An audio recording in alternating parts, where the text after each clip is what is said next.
Me PDK-n apo LDK-n, me cilën parti po shkon Fatmir Limaj? Ka shumë spekulime rreth kësaj teme dhe hapave të ardhshëm të Limajt. Madje sot u raportu që Limaj po shkon në koalicion me PDK-n. Gjatë ditës Gazeta Politika ka kontaktuar me Limajt për të pyetur për këto spekulime. Çka na ka tregu Limaj është që nuk ka negociu asnjëherë me PDK-n, pra që s'ka komunikim me PDK-n, ndërsa na ka tregu po ashtu që po negocion me LDK-n. Edhe Bedri Hamza konfirmoi që s'është taku me Limajin. Nga ajo që ka marrë vesh, Limaj është i fokusuar në arritjen e marrëveshje me LDK-n.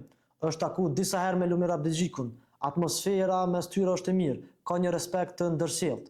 Në 48 orët e ardhshme, Limaj e Abdixhiku besoj që kanë negociuar të gjitha çështjet, pra prej ndarjes së numrave në listë e deri te temat programore. Me shumë gjas në fund krejt ky proces i negocimit do të përfundojë me një koalicion. Limaj është një prej figurave të rëndësishme të luftës. Nëse arrin dakordim me Abdixhikun, e forcon pozicionin e LDK-s, rrjedhimisht atë të opozitës.